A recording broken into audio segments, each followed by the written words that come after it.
Muy buenas noches. Es un honor estar entre ustedes para poder tener un tiempo de meditación en la palabra del Señor. Doy gracias a su pastor también, que ha tenido la gentileza de invitarme una vez más. He estado 3 o 4 ocasiones en este lugar y siempre ha sido de mucha bendición. Me alegro de ver cómo muchos perseveran en la fe y han guardado su corazón para el Señor. Amén.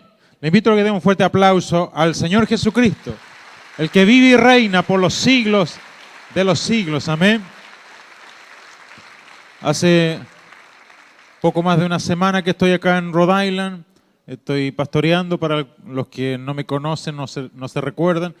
Mi nombre es Alex Salgado, estoy pastoreando junto a mi esposa en Santiago de Chile hace 8 años. 20 años ya predicando la palabra poderosa del Señor, y a través de los años he visto cómo Dios hace maravillas, responde a la oración de su pueblo, y Él siempre quiere darnos más. Él siempre quiere ampliar nuestra visión para que podamos ver su gloria. Y en esta noche Dios nos va a hablar por su palabra. A mí esta palabra tan sencilla me ha desafiado todos estos días en que la he podido leer y meditar, y creo que también va a ser de mucha bendición. Hace unos días pude estar leyendo el diario cristiano Nuevo Amanecer, y creo que muchos de ustedes lo conocen. En el capítulo que viene voy a estar apareciendo yo ahí una fotografía saludando a la iglesia, así que usted lo lee. Yo quiero decirle que ese es un saludo para usted, de Chile, del pueblo de Chile, para todos los preciosos cristianos aquí en Providence y en Rhode Island. Amén. Dios le bendiga maravillosamente. También quiero brevemente compartir, cada vez que yo viajo en gira, preparo un estudio o una predicación, y tengo un maravilloso estudio que se llama Derramamiento del Espíritu Santo. Yo creo que nunca podemos perder la conexión con el Espíritu Santo. Nunca debemos perder la conexión con el poder de Dios, con el fuego de Dios. Y Dios se está moviendo a través del mundo y a través de los corazones que así lo han buscado. Y este sermón, este CD, habla acerca de cómo el Espíritu Santo se está moviendo alrededor de su pueblo en todo el mundo. También, algo que me ha llamado la atención, que estamos en un mundo donde hay tantas falsas doctrinas. La Biblia dice que habrán doctrinas de demonios, y que en los postreros días muchos se amontonarán para oír fábulas y mentiras. Muchos dicen que Jesucristo no es Dios. Los testigos de Jehová dicen que es como un ángel, un hijo pero creado por Dios el Padre, similar a un ángel. Para los de la nueva era dicen que Jesucristo es un Dios con minúscula, y que nosotros podemos llegar a ser dioses todos si creemos en la filosofía de la nueva era. Para otros, como los mormones, Jesucristo es un Dios a la misma altura de José Smith. Así que, ¿quién es Jesucristo realmente? Solo la palabra del Señor nos revela la verdad. Así que si usted conoce esta verdad y quiere profundizarla o quiere compartirla, adquiera el CD ¿Quién es Jesús? Y basado única y exclusivamente en la palabra del Señor, nos muestra que Jesús es el Hijo de Dios, que es llamado el Hijo del Hombre, el Hijo de David, el León de la tribu de Judá, que es Rey de Reyes, que es Señor de Señores, que es el Alfa y el Omega, es el que vive y reina por los siglos de los siglos. Amén. Dios le bendiga. Yo le invito a llevarse un volumen y apoyar este ministerio que está funcionando allá en su hermana nación de Chile. Estamos trabajando intensamente con niños, estamos formando discípulos de los niños. No solo queremos llevarle un plato de comida, no solo queremos llevarle tal vez un par de zapatos, sino queremos poner a Cristo en el centro de su corazón. La Biblia dice: instruye al niño en su camino, y aun cuando fuere viejo, no se apartará de él. Quiero decirle que el 50% de los líderes de nuestra congregación tienen menos de 20 años. Eso quiere decir que si seguimos invirtiendo en niños, en jóvenes, en adolescentes, ellos van a continuar la obra. Cuando ya yo me quede sentado ahí en una mecedora, escuchando, ellos van a ser la fuerza viviente y detrás de ellos van a haber muchos otros niños más. Qué hermoso, ¿no? Cuando nosotros invertimos en la tierra fértil que son los niños, Dios hace grandes milagros en ella. Yo como papá muy contento puedo decirle que mi hija de 12 años, ella está predicando, le hemos dado algunos días domingo para que ella esté ministrando la palabra. Ella ha liderado espontáneamente un grupo de preadolescentes y cuando yo la veo, digo, voy a tener que estar muy atento porque si no esta niña me va a quitar el pastorado y yo voy a tener que buscarme otra iglesia para hacer mi trabajo. Démosle un fuerte aplauso al Señor. Gloria a Dios. Bendito es su santo nombre. Vamos al libro de Lucas. Lucas capítulo 7. La fe del centurión. Lucas capítulo 7. Tengo aquí la Nueva Versión Internacional. Es levemente distinta a la Reina Valera, pero comparte de todas maneras la palabra del Señor. Lucas 7:1 dice así la palabra del Señor. Cuando terminó de hablar al pueblo, Jesús entró en Capernaum. Había allí un centurión cuyo siervo, a quien él estimaba mucho, estaba enfermo, a punto de morir. Como oyó hablar de Jesús, el centurión mandó a unos dirigentes de los judíos a pedirle que fuera a sanar a su siervo. Cuando llegaron ante Jesús, le rogaron con insistencia: este hombre merece que le concedas lo que te pide.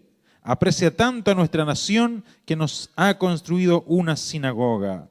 Así que Jesús fue con ellos, no estaba lejos de la casa, cuando el centurión mandó a unos amigos a decirle: Señor, no te tomes tanta molestia, pues no merezco que entres bajo mi techo, porque por eso ni siquiera me atreví a presentarme ante ti. Pero con una sola palabra que digas, quedará sano mi siervo. Hasta ahí la palabra del Señor. Padre, te damos gracias por tu palabra, gracias por la presencia viva de nuestro Salvador Jesucristo. Precioso Espíritu Santo, una vez más eres bienvenido en este lugar. Yo te ruego que tú hagas arder nuestro corazón y nuestra mente con esta palabra que viene del cielo, esta palabra revelada y ungida. Señor, mientras tu palabra es ministrada, yo te ruego que te lleves toda enfermedad de en medio de tu pueblo, que tú rompas todo yugo y toda cadena del diablo, todo espíritu de cansancio, de tristeza, de depresión, de ansiedad. Toda duda, toda falta de fe sea expulsada, Señor, de tu pueblo. Yo rompo todo yugo del diablo, ato toda potencia del enemigo y la pongo bajo la planta de tus pies. Declaro este lugar tierra santa, que tus ángeles, Señor, saturen este lugar en medio de tus hijos, para que elevemos alabanza a ti, Señor, y que tu trono se establezca en este lugar. Hazte más real que nunca, Señor, y sumérgenos en tu sangre preciosa. Te lo pedimos, Padre, en el bendito nombre de Jesús. Amén y amén. La fe del centurión.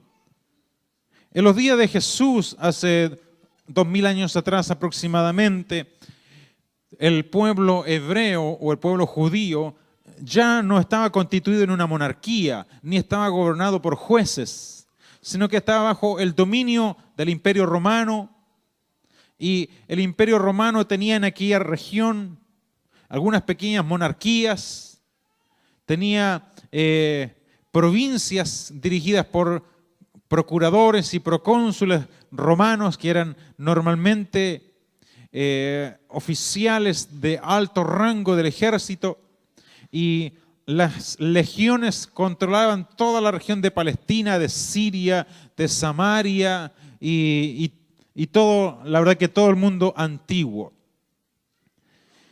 Estas legiones normalmente estaban compuestas entre 4.000 a 6.000 soldados. Y las legiones estaban divididas en centurias. Las centurias eran compañías de 100 personas. Y cada centuria era gobernada por un capitán llamado centurión. Centuria y centurión vienen de la palabra 100 o del número 100. Por tanto, el papel que jugaban los centuriones era muy importante porque era una verdadera estrategia celular del ejército del Imperio de Roma. Aquí la palabra del Señor nos muestra a un centurión que tiene algunas características muy especiales. Tenía un corazón distinto al resto de los demás oficiales y soldados. Normalmente los romanos despreciaban y trataban de bárbaros a todas las culturas y pueblos que ellos subyugaban bajo su poder. Los miraban como inferiores. Pero este hombre amaba de corazón a Israel. Amaba aún a sus propios esclavos. Esto nos recuerda cómo la palabra del Señor nos dice que nosotros debemos amar al pecador, amar a esta humanidad y aborrecer al pecado. A veces nos confundimos y aborrecemos al pecador y amamos al pecado, pero es al revés. El Señor quiere que nosotros tengamos un corazón abierto, porque si no amamos este mundo, no amamos los seres humanos, no la carnalidad, no los antivalores de la sociedad, sino la persona en sí, ¿cómo lo vamos a alcanzar? Dios le dijo a un predicador, tú nunca vas a alcanzar una nación si no oras por ella. ¿Y cómo vamos a orar si no amamos una nación?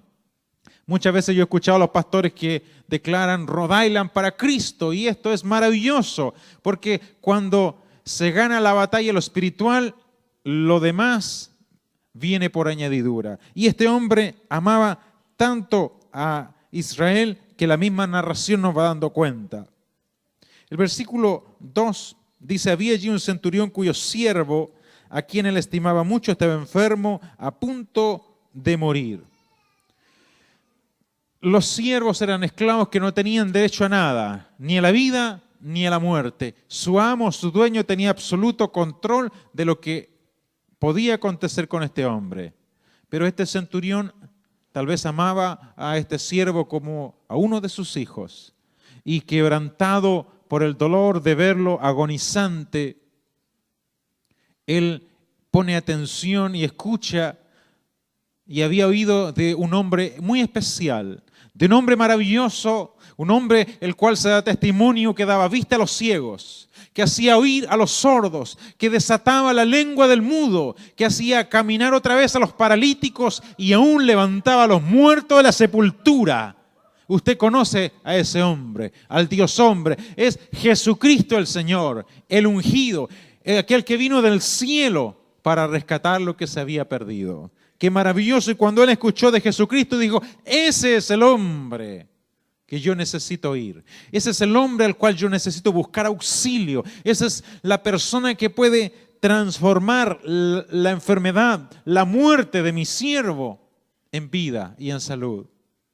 Hoy en día Jesucristo es el único que puede sanar nuestros cuerpos. Es el único que puede dar nuevo aliento cuando estamos moribundos. El salmista dice, este pobre clamó y Jehová le oyó y le libró de todas sus angustias. Encomienda a Jehová tu camino, dice, confía en Él y Él hará. Confiemos nuestra salud, nuestro cuerpo, nuestra vida, nuestro futuro en Cristo el Señor. Alguien se preguntará, ¿qué va a ser de mi vida el día de mañana? ¿Qué va a ser de mis hijos el día de mañana? Encomiende su futuro al Señor. Encomiende su vida al Señor y Él le va a sustentar. Porque el salmista, la palabra del Señor dice, no he visto justo desamparado ni que su simiente mendigue pan. Nosotros no hemos sido llamados para ser los mendicantes de este mundo, sino que el Señor nos ha llamado para ser sus hijos, sus siervos para servirles, pero más que siervos. Porque Él dijo, ya no quiero llamarle más siervo, porque el siervo no sabe lo que hace su Señor. Yo quiero llamarle mis amigos, mis amigos. Qué hermoso que el Señor diga, yo quiero ser amigo tuyo. Dios dio testimonio a Abraham diciendo, este es mi amigo. Ah, amigo, qué tremendo, ¿no? Qué tremendo. Muchos quisieron ser amigos del presidente de su compañía, amigos tal vez del gobernador, amigo del presidente o amigo de un rey en la tierra, porque sabe que ese nivel de contacto le podría abrir muchas puertas. Pero ¿cuántas puertas puede abrir el Señor? Todas las puertas que estén en su perfecta voluntad. Amén. Gloria a Dios.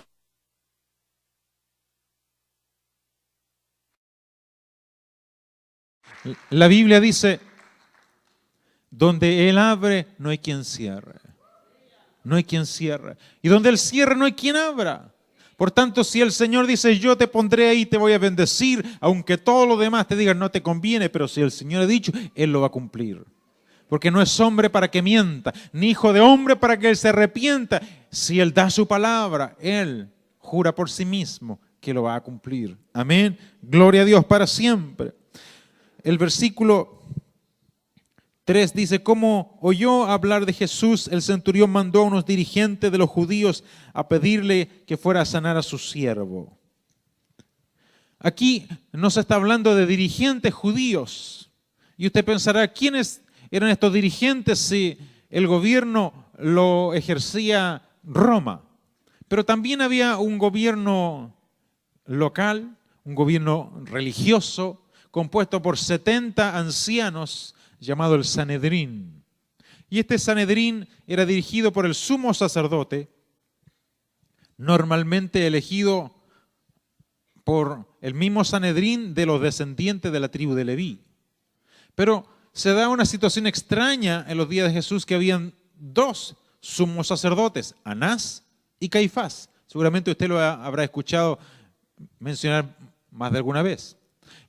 Lo que sucedía es que uno había sido instituido de acuerdo a la ley de Dios y el otro había sido impuesto a la fuerza por el imperio romano. Pero coexistían estos dos sumos sacerdotes sin mayor problema, porque resultaba que uno era el suegro y el otro era el yerno. Cuando yo digo esto en mi iglesia se ríen porque en mi iglesia vemos dos pastores, mi suegro y yo. Así que coexistimos igual que los sumos sacerdotes. Ahí nos arreglamos de alguna forma.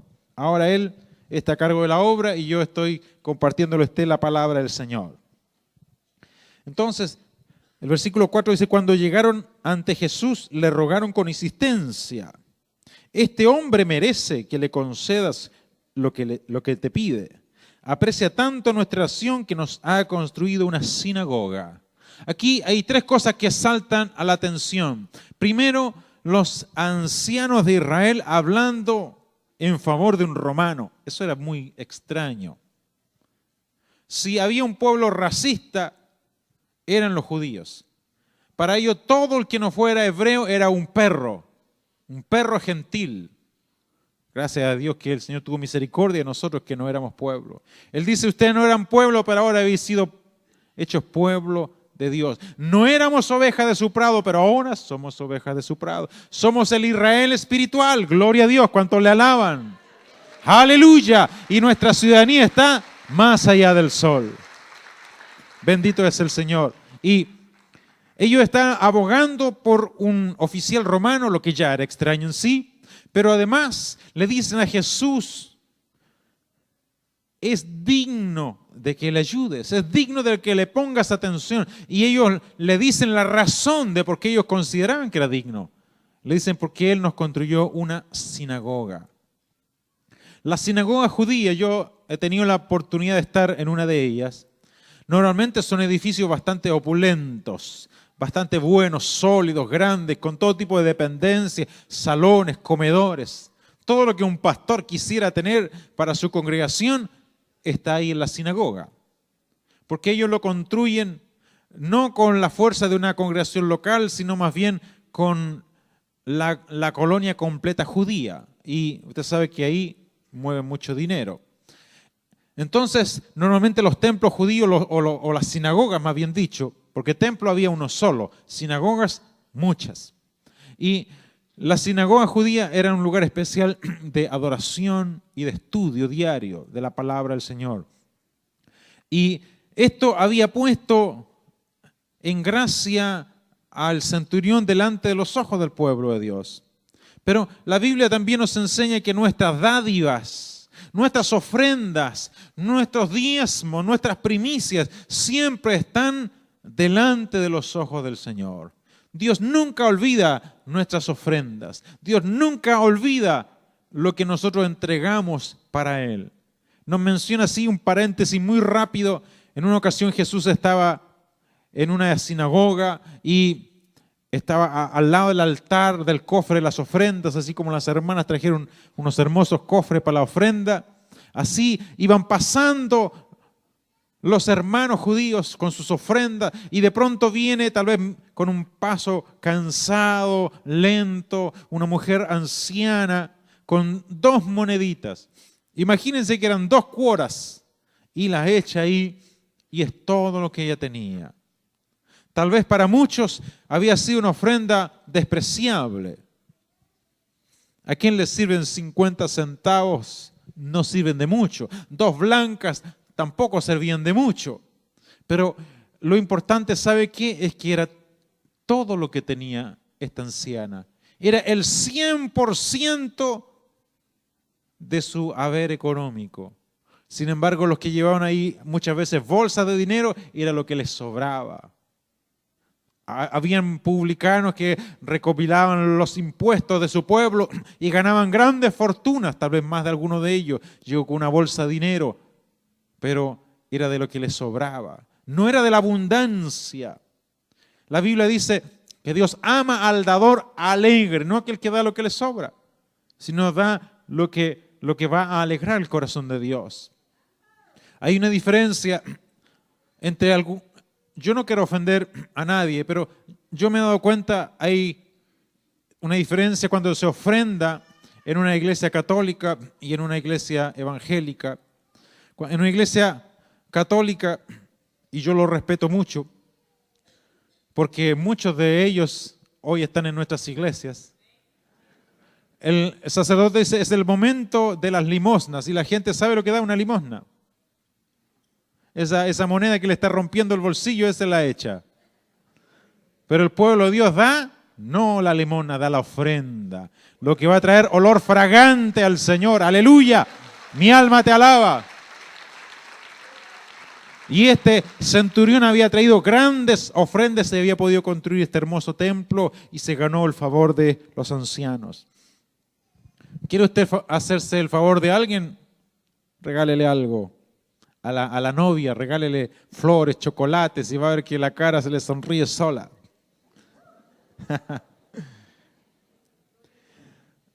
El versículo 6 dice, así que Jesús fue con ellos, no estaba lejos de la casa cuando el centurión mandó a unos amigos a decirle.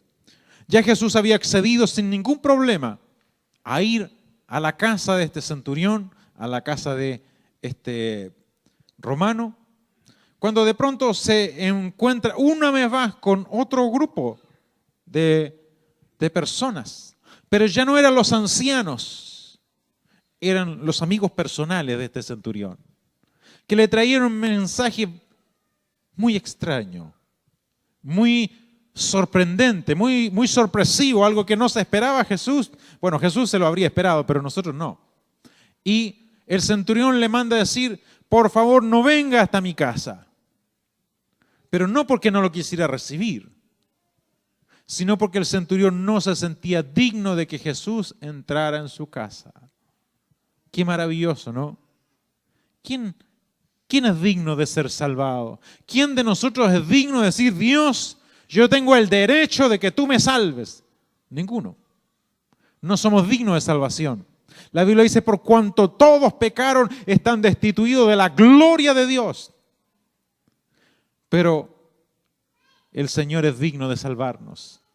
El Señor ha tenido misericordia y Él ha dicho, miradme a mí todos los términos de la tierra y seréis salvos. Él dice, el que viene a mí, yo no le echo fuera. En su iglesia, en su casa, nadie sobra. No hay ningún hermano que sobre.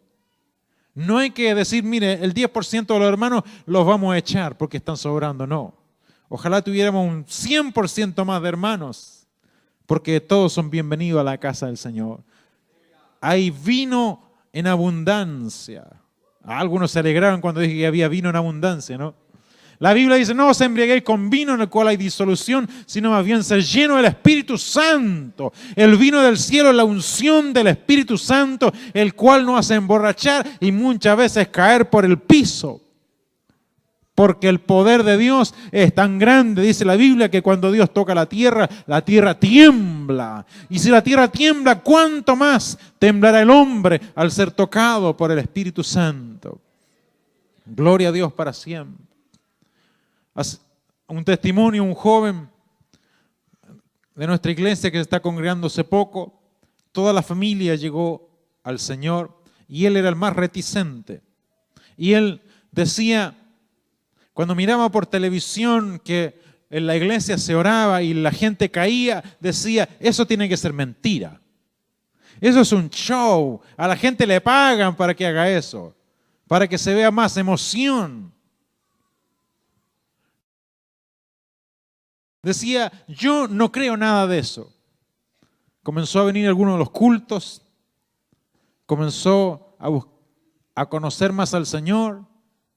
Hace más o menos 3 semanas atrás tuvimos un culto en que el Señor se movió poderosamente. La gente comenzó a caer al piso por el poder de Dios y este joven, antes que se diera cuenta, bañado en lágrimas, cayó al piso, tocado por el Espíritu Santo. Tuvo un tiempo largo ahí, recibiendo el Señor. Fue sanado físicamente de su garganta, que tenía un problema ahí bien intenso en su garganta. El Señor así lo sanó. Al otro día fue a mi casa, me dijo, pastor, yo no creía que esto era verdad, pero ahora me doy cuenta que en esta iglesia está el Espíritu Santo. Gloria a Dios. Y yo sé que en esta iglesia también está el Espíritu Santo. Y que en su vida está el Espíritu Santo. Porque el Señor nos ha llamado con doble propósito. El propósito de bendecirnos, de salvarnos. Pero también de hacernos canales de bendición y de salvación para la humanidad. Nosotros no debemos hacer lo que hicieron los chinos. ¿Sabe usted lo que hicieron los chinos? Hicieron una gran muralla para aislarse del resto del mundo.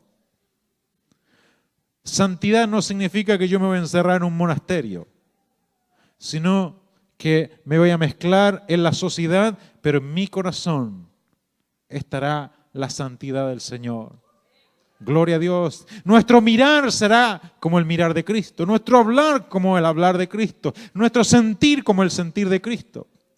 Y este hombre, ¿sabe? Este centurión le dice, no soy merecedor de que anuncies, de que vengas y entres a mi casa, simplemente di la palabra, envía la palabra, envía la palabra. Qué maravilloso. La Biblia dice que lo que se habla con la boca y se cree con el corazón es lo que recibimos. Porque el que cree con su corazón y confiesa con su boca que Jesucristo es Dios, será salvo. Qué maravilloso. Dice, de la abundancia del corazón habla la boca. Entonces, nosotros debemos hablar en victoria, hablar bendición, animarnos los unos a los otros. Di la palabra, dijo este centurión. Parece que había estado en un instituto bíblico. Parece que había conocido al Señor, porque él había dicho, di la palabra. ¿Qué hay más poderoso que la palabra del Señor? La Biblia dice, dice, por fe entendemos haber sido hechos los cielos y la tierra por la palabra del Señor. Por la palabra del Señor. El Señor se estaba paseando en el tercer cielo y dijo, sea el sol, y el sol fue hecho. Sea la luna, y la luna apareció. Sean las estrellas y las constelaciones, las galaxias. Y sopló su palabra, habló su palabra, y toda la inmensidad comenzó a poblarse de millones y millones de estrellas, de cometas, de galaxias y cuantas cosas que nosotros ni siquiera conocemos a través del poder de la palabra. El Señor luego visita la tierra y dice, sepárense las aguas y quede lo seco y quede la acumulación de las aguas serán océanos y los secos será tierra. Y usted conoce todo el relato.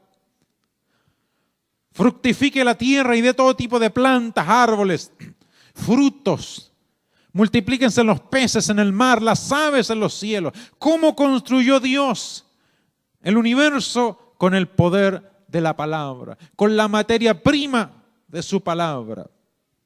Gloria a Dios. Si usted toma una silla de madera, esa silla viene del árbol. El árbol viene de un pequeño brotecito, tal vez de un árbol más antiguo. Y si retrocedemos más y más y más en el tiempo, vamos a llegar a un momento de que eso simplemente vino de la palabra del Señor. Entonces, cuando el Señor nos dice, clama a mí, yo te responderé y te mostraré cosas grandes y ocultas que tú no conoces, tomémonos de esa palabra y vivamos por ella. Cuando el Señor dice que por sus llagas fuimos curados y por sus heridas fuimos sanados y que Él pagó el precio de nuestra paz, tomémonos de esa palabra y vivamos por ella. No seamos esclavos de la pastilla para dormir. ¿Cuánta gente? Yo me recuerdo de mi hermano mayor, él tuvo un tiempo, cuando era muy joven, sufrió una depresión. Fue por una desilusión amorosa. ¿Quién no ha pasado por algo así alguna vez? Él era muy muchacho, estaba encandilado con una niña, no se pudo casar y le dio una depresión a este muchacho. Fue al psicólogo y el psicólogo le dio unas pastillas para curar supuestamente su depresión, su tristeza, y lo único que conseguía es mantenerlo aturdido y medio dormido día y noche. Pero el Señor tocó su vida, sanó su mente, sanó su cuerpo, sanó su corazón, y hoy le está sirviendo al Señor aquí en el Canadá, felizmente casado. Un hermoso matrimonio, y Dios le ha guardado muchos años. Yo no estoy en contra de los médicos. No van a decir, ahí viene un pastor de Chile que dijo que no había que ir a los médicos. No. Por algo el Señor le ha dado sabiduría. Pero nuestra confianza primero está en el médico de los médicos. En el sanador. Aleluya. Dios se reveló en el Antiguo Testamento como Jehová Rafa. Jehová es tu sanador. Jehová Jireh, Dios tu proveedor. Jehová Sidkenu, Jehová Elohim, Jehová Nisi, y podríamos estar proclamando por mucho tiempo los nombres y los títulos que nos hablan de la naturaleza de Dios. Pero lo importante es que Él ha dicho su palabra. Ha dicho su palabra. Busquémosle. Porque el que pide, recibe. El que busca, halla, y el que llama, se le abrirá. Hoy usted, así como el centurión, yo como el centurión, podemos confiar de que Él nos va a responder, de que Él está a nuestro favor. Amén. Continúo diciendo, el versículo 9, al oírlo, Jesús se asombró de él y volviéndose a la multitud que lo seguía, comentó, les dijo que ni siquiera en Israel he encontrado una fe tan grande. Ni aún en Israel he hallado tanta fe. Que el Señor no vaya a decir, he encontrado más fe en los empresarios mundanos que en la iglesia. ¿Se ha dado cuenta usted? Los empresarios hacen su encuesta, su estudio de mercado, y dicen voy a invertir 5 billones de dólares este proyecto en Malasia, en Singapur, y por el movimiento de la bolsa de comercio aquí y allá, y invierten su vida con una fe en lo natural, con una fe en la inteligencia, en los ingenieros, en los economistas, invierten grandes fortunas. Y muchas veces nosotros no nos atrevemos ni a invertir ni cosas pequeñas en el reino de Dios. Pero esta es la mejor tierra para invertir. Invertir nuestra vida, nuestros sueños, nuestra fuerza, nuestro aliento, nuestros recursos, todo.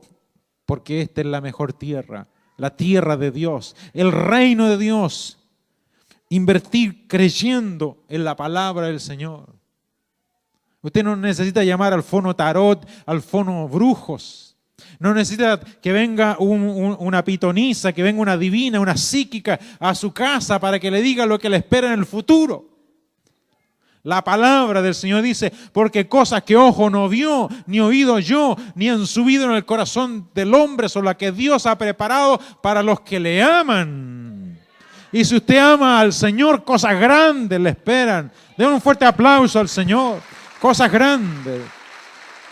Aleluya.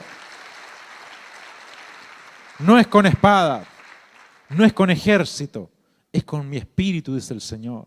Es con mi Santo Espíritu. Qué maravilloso es como Dios puede cambiar tan radicalmente todas las cosas. Yo he aceptado este desafío. Después de toda una vida buscando al Señor, sigo aceptando sus desafíos. Y Él, a través de esta palabra, me dice, ten una mayor fe en mí. Cree más en mí. Jesús dice, el que creyere verá la gloria de Dios. Jesús le dice a la hermana de Lázaro, ¿no te he dicho que si creyeres verás la gloria de Dios? El mundo dice, todo tiene solución, menos la muerte. Y Jesús dice, el que cree en mí, aunque esté muerto, vivirá. ¡Aleluya! Con Cristo hasta la muerte tiene solución. ¿Dónde está, oh muerte, tu victoria? ¿Dónde está, oh sepulcro, tu aguijón? Dice, Jesús venció la muerte porque Él resucitó y arrebató la llave de la muerte al que tenía el imperio de la muerte y hoy es dueño de vida y muerte. Él dice que se hizo maldición para que fuéramos bendecidos. Se hizo pobre para que fuéramos enriquecidos. Sufrió dolores para que nosotros fuéramos confortados. Sufrió golpes, llagas y heridas para que nosotros fuéramos sanados. Se humilló hasta lo sumo y fue exaltado también hasta lo sumo. Y se le dio un nombre que es sobre todo nombre. Y a ese nombre nosotros damos alabanza. Y algo maravilloso. Él dice en el libro de Apocalipsis, el que venciere, heredará todas las cosas. El que venciere le haré columna en el templo de Jehová. El que venciere le pondré un nombre nuevo. El que venciere, dice, lo confesaré delante de mi Padre y de los ángeles. Y sabe que la Biblia dice, el que venciere, el que permaneciere fiel hasta el fin creyendo y sirviendo al Señor, dice, le daré que se siente conmigo en el trono. Compartirá un poquito de su autoridad. Apocalipsis dice, el capítulo 5 dice, alabanza, gloria y honor a aquel que nos ha redimido de todo pueblo, nación y lengua, y nos ha hecho reyes y sacerdotes, y reinaremos con Él en la tierra, en el milenio. ¡Qué tremendo! ¿Cuántos misterios tiene la palabra del Señor? ¿Sabe lo que le sucedió finalmente a este centurión? El versículo 10 lo revela diciendo, al regresar a casa, los enviados encontraron sano al siervo. Lo encontraron sano. ¿Cuántos quieren ser sanos en esta hora? Si usted está enfermo, tómese esta palabra. Tome esta palabra y dígale, Jesús, envía la palabra sobre mi cuerpo, envía tu palabra sobre mis hijos, envía tu palabra sobre mi esposo, sobre mi esposa, envía tu palabra a mi trabajo para que sea yo prosperado en él, envía tu palabra a mi célula, envía tu palabra a mi líder, envía tu palabra a tu siervo, nuestro pastor, envía tu palabra a los ancianos, envía tu palabra a Rhode Island para que Rhode Island sea para Cristo. Aleluya, bendito sea el Señor. Den un aplauso al que vive y reina por los siglos. Gloria a Dios. Bendito sea el Señor. Yo le pido que se pongan en pie un momento. Vamos a orar, vamos a hacer una pequeña oración.